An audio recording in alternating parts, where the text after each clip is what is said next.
Good morning. It's good to see all of you this morning and to be able to meet together. Some of you haven't been able to see for some time, and it's a real joy to be able to see you.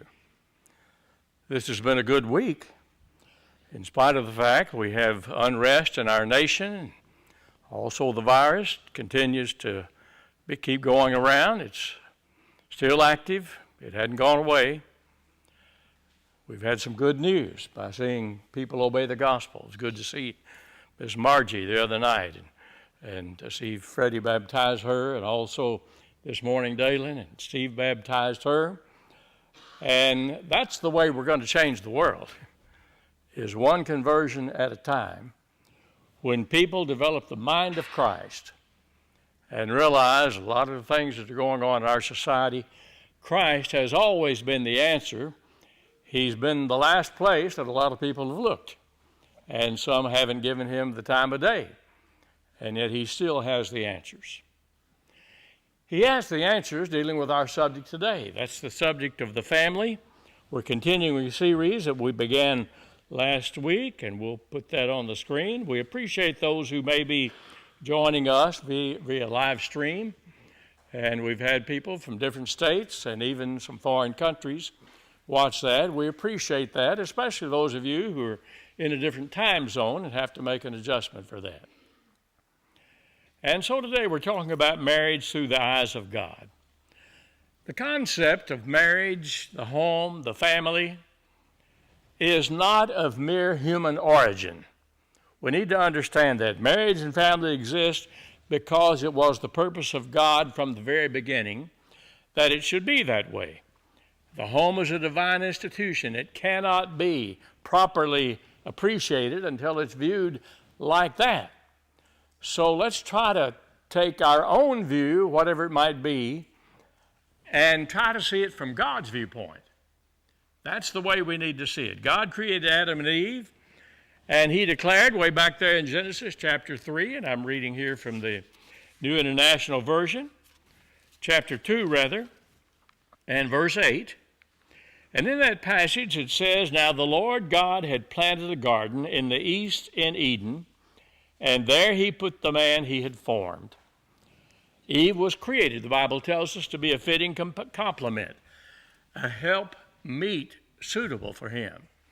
And I always want to make this correction here. A lot of times we hear the word helpmeet as though it's one word, or I've heard helpmate. I've heard people say that.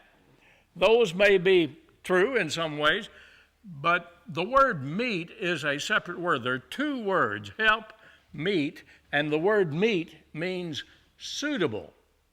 So if you put the word suitable there, she is a help suitable for him. And that way it gives it meaning instead of just a word help meet, and we're not quite sure what we mean by that. It was the will of God, not that Adam and Eve simply live in geographical proximity of each other on the same planet, but that they live together to share every experience of life and to bring other human beings into existence from their union. Adam recognized the woman.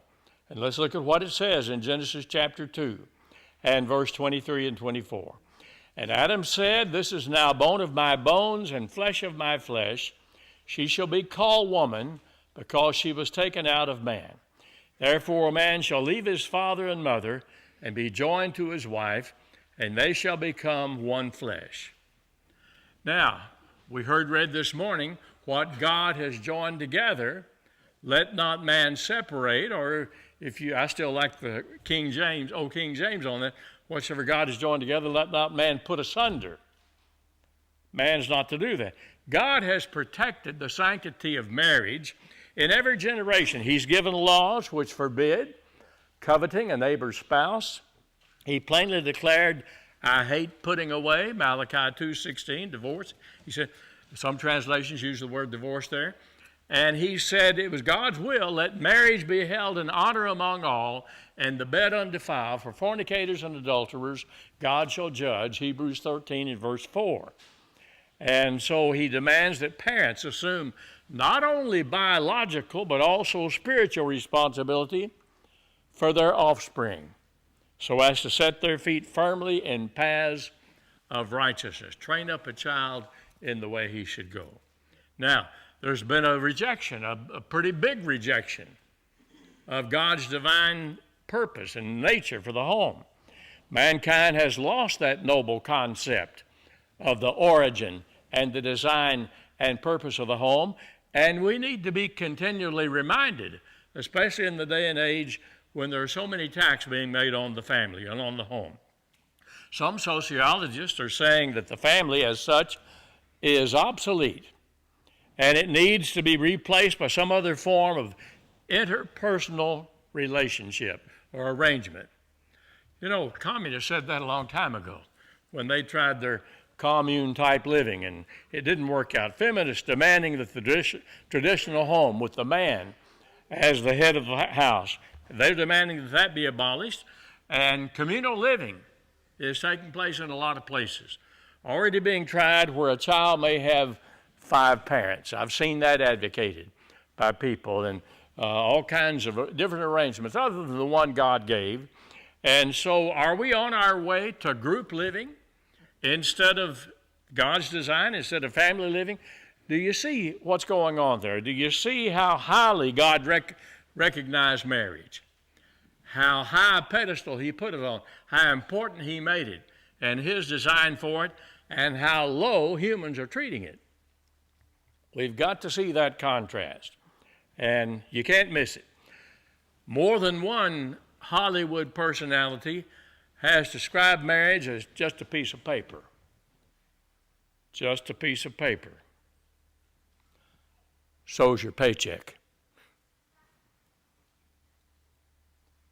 So's your deed to your house. Deed to your car. They're all pieces of paper. But they mean something. They stand for something.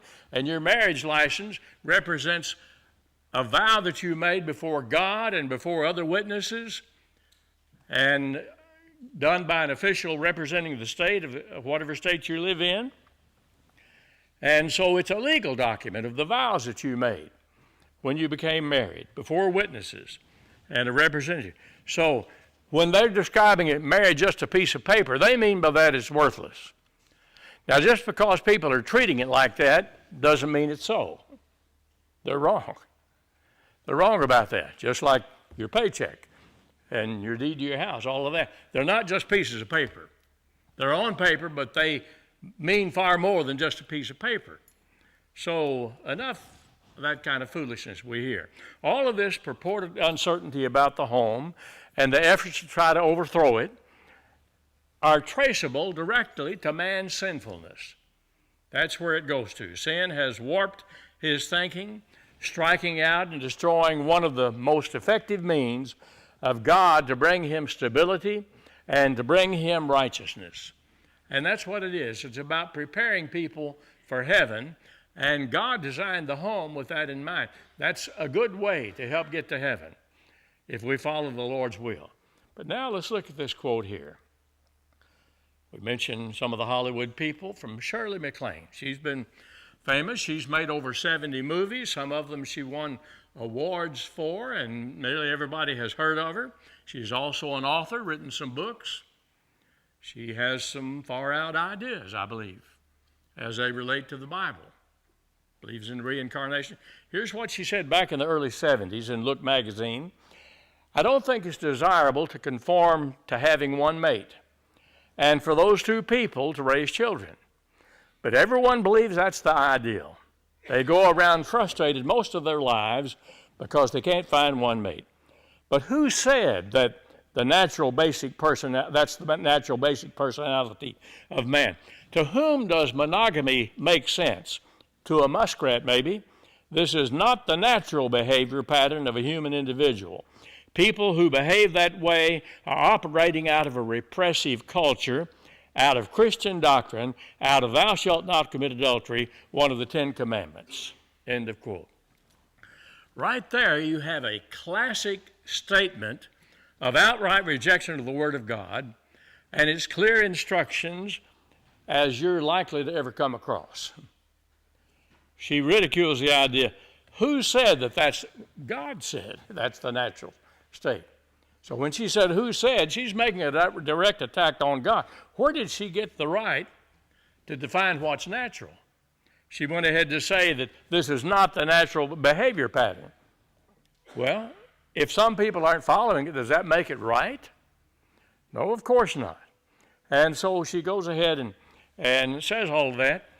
And this liberated lady, if I can use that term, has articulated the real sentiment of a lot of people, of many people who are thinking the same thing. Many more who would not or could not express themselves so succinctly as she has in this statement. But let's go back to what Jesus said. Let's go back and look at that from a single text. We're going to observe three things about marriage and family, and these are going to be in direct conflict with what a lot of people think, and many are presently saying, and yet they have the authority of Jesus Christ, not Hollywood, behind them. I don't know that Hollywood needs to be the standard for anything. And so it serves to show how God views things, and we're trying to see things from God's eyes now. And God tells us what he thinks, and that's how we can see it from his eyes. And so as we look at that, we want to notice that and see the motives that a lot of people have. Jesus' enemies came and they asked him a question about marriage. Their motives were insincere. They weren't really wanting to know. They were trying to lay a trap for him by putting him into conflict with Moses. If we can get Jesus and Moses against each other, then that's going to go against Jesus. That's going to be not in his favor to do that. That's what the idea was. That's what their purpose was. Sincere or not, Jesus gave them a revelation of divine truth about marriage. And we see it in Matthew chapter 19. We heard that read a few moments ago. And he answered and said to them, have you not read? You know, there's where a lot of the problem is. A lot of people have not read. Have you not read? He's saying this to people that are supposed to be authorities in the law. It's pretty much of a put down. These guys are supposed to know it all. Have you not read what is written in the law? We see Jesus asking that question. And so in this passage, have you not read that he who made them at the beginning made them male and female, and said, for this reason a man shall leave his father and mother and shall be joined to his wife, and the two shall become one flesh. So then they are no longer two, but one flesh. Therefore what God has joined together, let not man separate. Now there are at least three assertions that are made here. One of them, of course, is that marriage and family make sense. They make sense. And as we look at these points, we want to just put them up here. Monogamous marriage corresponds to man's nature and his needs. And Jesus reminded his hearers that God created male and female. And they're singular. Thus it is that marriage and family life correspond to man's very nature. And the lower animals were created in pairs from the very start. Each animal had a mate and was capable of reproduction after its kind. And we see that stated there in the early chapters of Genesis. But Adam was created alone. He was created alone, but God didn't intend for it to stay that way, and so he made a companion, and that companion was not wholly new, but was formed from a part of man, from a man's own body. Two individuals of opposite sexes were created for each other. And that's what God did. Their union was designed to last as long as life. And so to whom then does monogamy make sense? Contrary to what Shirley Maclaine said, well, to God. He's the one that matters.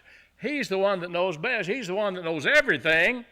And nobody else from Hollywood or Washington or anywhere else knows everything and the things that we really need to know.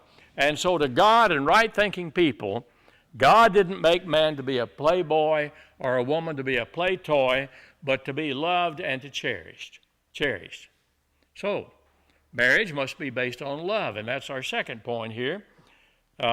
Successful marriage is based on, for this cause shall a man leave his father and mother, and shall cleave to his wife.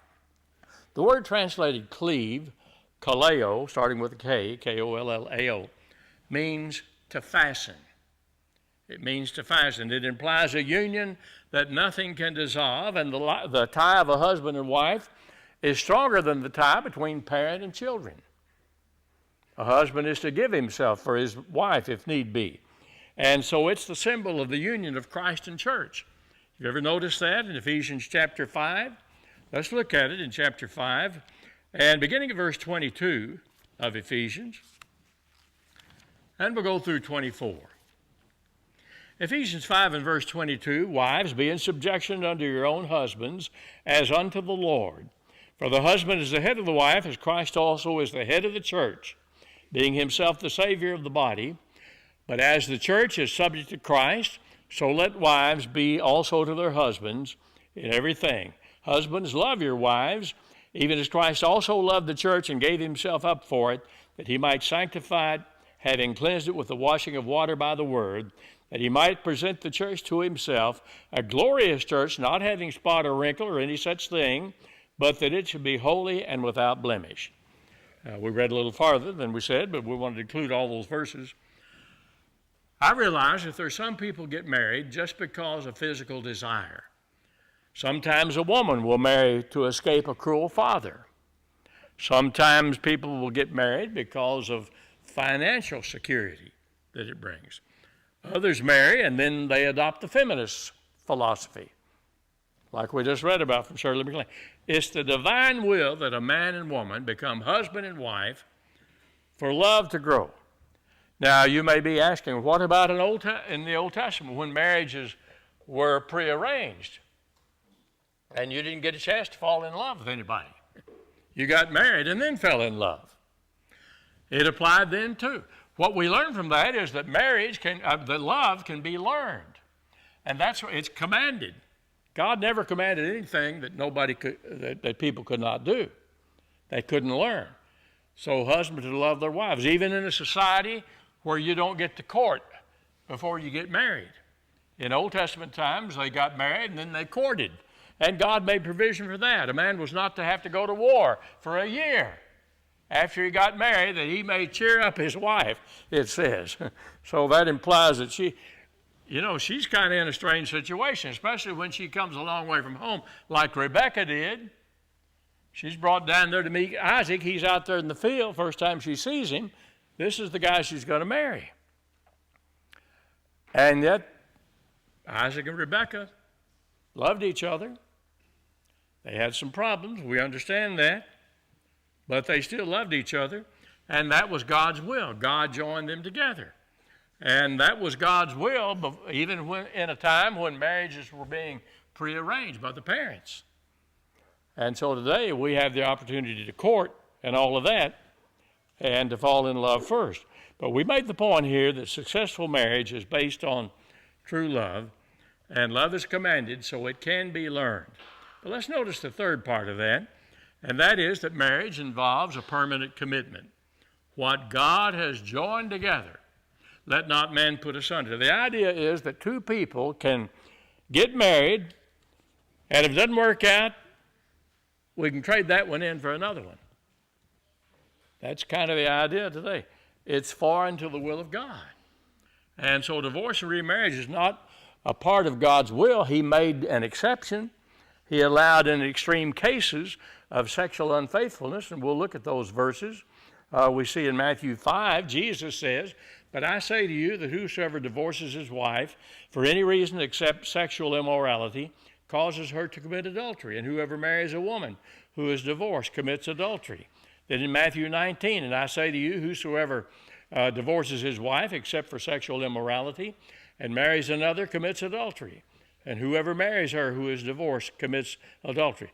So the only honorable way that the marriage bond can be broken is, as Paul said in Romans chapter 7, verse 2, "For the woman who has a husband is bound by the law to her husband as long as he lives, but if the husband dies, she is released from the law of her husband." And he gave the exception that Jesus gave back in Matthew 5. We understand that. So when Adam and Eve were united and divorce was impossible for them, there wasn't anybody else. There was nobody else that either one of them could marry. And so the ideal concept of the permanence of marriage is to be seen in this fact. And thus, through God's eyes, there was no one else on earth whom either one of them could marry. Now, thus it is that the facts that we're noticing here that stand out as we see marriage through the eyes of God is, first of all, it corresponds to man's nature and his needs by providing the companionship each human being requires in order to be a stable person. And then secondly, it's based on true love that can be learned. And third, it's intended to last till death, separates them with the exception that God gave. They've been joined together. Now, the basic solution to the multiple domestic tangles that we see today of our society is a return to God and the Bible. And our society doesn't see marriage as sacred. And it's not intended to be broken. They see it as a piece of paper, a lot of them do. So our society is becoming a wholly selfish and self-seeking in its approach and destroying itself as a result. We're getting a lot of people who are really mixed up. And they don't have stability in their homes because they've left God's way and they're following the wisdom of man. Let's go back and look at marriage and the home and the family through God's eyes. That's where we need to go to, and then we'll be able to find and build homes that will withstand the storms of life, whatever they are, or how strong they are. Now, we need to understand that Satan is a home wrecker. He's a home wrecker. He's crusading against the homes of our land.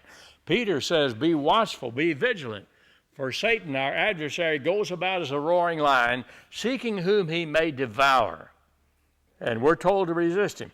He's never been content to leave any good thing alone. That's the way the devil works. That's the way he is. He is a destroyer. Now then, we want to make a list of some things here of his goals. His goal in crusading against the home are, first of all, wreck it if he can. Second, make it unhappy if he cannot totally destroy it. Third, separate it from the influence of God. And fourth, use members of the family as instruments of wickedness. And so in an ever-increasing number of homes, he's making inroads. He's taking men and women, children captive. And wise people are going to learn to recognize his tactics. The Bible says, be wise, and we need to do that here. And we need to be wise as serpents and harmless as doves, and recognize the tactics of Satan and fortify ourselves against those tactics. Now then, I want to point out also that there are two of Satan's favorite tactics. We want to mention those. And one of those is that Satan can destroy homes by seducing just one member of the family into sin. And that's what happened with the first one in the Garden of Eden. It's how the first home was invaded that way. The devil went after Eve. He went to her alone and he tempted her to eat the forbidden fruit. He appealed to her desire to be free. Her desire to be free, to do as she pleased, and it worked. And there in Genesis chapter 3, and I'm reading again from the New International Version, Genesis 3 and verse 6, when the woman saw that the fruit of the tree was good for food and pleasing to the eye and also desirable for gaining wisdom, she took some and ate it. She also gave some to her husband who was with her, and he ate it. And then the eyes of them both were open, and they knew that they were naked, and they sewed fig leaves together and made themselves aprons. But that didn't please God. And so with Eve under his power, Satan is able to use her to entice Adam, although he kind of went into it with his eyes wide open. Adam then tried to flee from God and to hide from God's judgment. And when it was apparent that that was impossible for him to do, they came before God quarreling and accusing each other for what happened. And we see that later in that same chapter, Genesis chapter 3. Let's look at it, verses 12 and 13. The man said, the woman you put here with me, she gave me some fruit from the tree, and I ate it. So it's her fault, but not really her fault. He's kind of blaming God there. The woman you gave me. If you hadn't given me her, I wouldn't be doing this. That's kind of the implication there. And then verse 13, then the Lord God said to the woman, what is this that you have done? The woman said, the serpent deceived me and I ate. The serpent. He was at some point created, so that kind of goes back to God too. How subtle and effective our adversary is, having brought Adam and Eve into sin. Their paradise home was destroyed. They didn't get to keep living there. And so they were driven out of the Garden of Eden, eventually tasted some really bitter fruit of having one of their sons murder the other one. That would be a horrible thing, horrible experience to happen. But that's what happened. And this tactic of invading the home through one susceptible member and then using them on others has long been one of Satan's most effective tools of home wrecking. Look what happened to that family and how terrible that was, that one of their sons murdered the other one. Now, it may be a secret desire of one mate to taste the forbidden fruit of adultery. Satan will arrange that. Or anything to win one. Or it may be that the weakness is the temper. It's anger issues. And we can't control our anger. It may be vanity. It may be liquor, or it may be some kind of drug or gambling. Satan's going to find it, whatever it is. He's going to find what our weakness is. Satan does to families today just what he did in the garden. So we can learn a lot about Satan by going back to Genesis. There's so many things we learn in Genesis that it's uncanny. But then second, we want to point out that Satan can engulf the family member in too many good things, good activities, but unnecessary in the long haul, when we arrange them according to order of importance. And we need to do that from time to time. A family rat race of activities going on can literally turn a family into a house full of strangers who happen to be passing in the night, as we sometimes say, who no longer communicate with each other, just high and by, and they don't have time for each other. The pressure of modern living and the fast-paced society that we're in today is turning the home into a place where we occasionally run into each other briefly on the way to somewhere else, is usually the case. Imagine this situation, or perhaps you can recall it from last week maybe, or the week before. Sister runs through the kitchen after school and she says, Mom, I won't be eating here tonight. Tonight's my play practice. Remember that. I've got to rush. I've got to change. They'll be here to pick me up in a few minutes. And she's gone. At almost that same instant, brother comes in. He doesn't really come in. He calls home and he says, I've got football practice. I'm going to be late. I'll get a burger on the way home. Or maybe it's the parents that this is happening to, and they're being programmed to death. And Megan and Ben come in from school, and their house is empty, and after a while they find Mom's note that says they're going to have to get their own dinner tonight. She has a Red Cross meeting she's got to go to. Dad has to work late. And that sort of thing happens all too often to too many families to be funny or healthy. Families need time together. Of course, there are good things that people need to be involved in the community, which may not include other members of the family. There's Bible class work that needs to be done. We're in different classes. There are club meetings. There's this good fund that we're working for, and this other good fund, or that one over there. Christians certainly need to contribute to society, their talents and energies to these good programs. But we need to be very selective. We need to be selective, especially while there are young children and teenagers in the home. That should come before anything else.